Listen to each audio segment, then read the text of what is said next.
La pobreza en Cádiz y Calcuta, ¿quién pagó el lujo de Versalles? La opulencia de las cortes europeas, como el Palacio de Versalles, no fue financiada por la riqueza nacional, sino por la explotación simultánea de las colonias y de las clases populares en la metrópoli. La pobreza no era un efecto colateral del imperio, era su condición necesaria. Versalles es símbolo de grandeza. Pero toda grandeza tiene un precio. Y ese precio no lo pagaron los reyes. Ni los nobles. Ni los filósofos de salón. Lo pagaron los que no aparecen en los cuadros, el campesino andaluz, el tejedor bengalí, el marinero que nunca volvió. Hoy revelamos la verdad oculta tras el espejo de Versalles. El lujo europeo se construyó sobre dos pobrezas, una en el sur global y otra en el norte olvidado. El costo del imperio en la metrópoli, la pobreza en Cádiz. Cádiz fue la puerta de América. Por allí entró el oro, pero no se quedó. Mientras la corona gastaba en guerras y palacios, la población local sufría hambrunas recurrentes. En 1766, una sublevación popular estalló en Cádiz por el alza del precio del pan. El salario diario de un jornalero, £1. El precio de una libra de pan, 0,8 reales. En 1789, mientras Luis XVI celebraba en Versalles, en Cádiz, el 40% de la población vivía por debajo del umbral de subsistencia. Las epidemias de fiebre amarilla mataban a miles, sin que el Estado construyera hospitales. La riqueza colonial no alimentaba a los españoles. Solo financiaba el prestigio de la monarquía.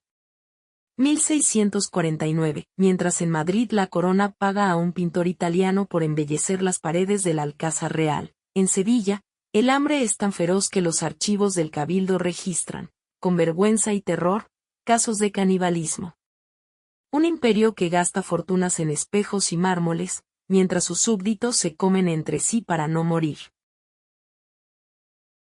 El costo del imperio en la colonia, la hambruna en Calcuta.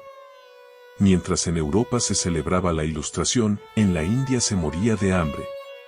Calcuta era la joya del imperio británico, pero su riqueza se extrajo a costa de millones de vidas. Hambruna de Bengala 1770. 10 millones de personas murieron, un tercio de la población de Bengala. La compañía británica aumentó los impuestos al arroz durante la sequía. Exportó granos a Inglaterra mientras la gente se comía hojas y barro. Warren Hastings, gobernador general de la compañía, justificó la hambruna diciendo: el mercado debe regularse por sí mismo. Pero no era el mercado, era la codicia institucionalizada. Nunca antes en la historia del mundo se había cometido un asesinato tan grande con tanta sangre fría.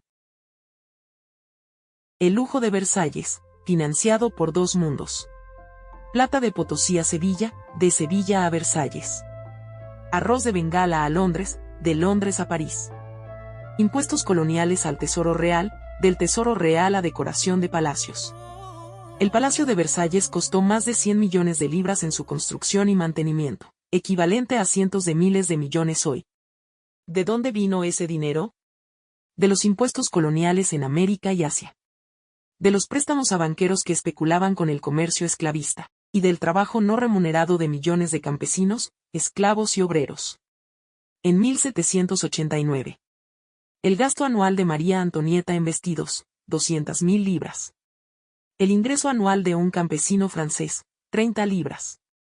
Mientras tanto, en la India, la compañía británica enviaba 5 millones de libras esterlinas al año a Londres en dividendos. Mientras Bengala se convertía en un cementerio. Dos pobrezas, un mismo sistema. No hubo metrópoli próspera contra colonia pobre. Hubo una élite global que vivía del sufrimiento de dos mundos. El mismo sistema que permitía el lujo en Versalles exigía la miseria en Cádiz y Calcuta. Porque el capitalismo colonial no necesita solo colonias, necesita pobres en todas partes. Conclusión, el espejo sigue roto. Hoy ya no hay reyes en Versalles. Pero sí hay paraísos fiscales, corporaciones globales y élites que viven del trabajo invisible de millones. La pobreza en el sur global y la precariedad en el norte siguen siendo dos caras de la misma moneda. La acumulación por desposesión. La historia no es solo sobre el pasado. Es una advertencia. Mientras el lujo de unos dependa del hambre de otros, ningún imperio es sostenible. Versalles no se construyó con oro. Se construyó con silencio. El silencio de quienes pagaron. Y nunca fueron nombrados.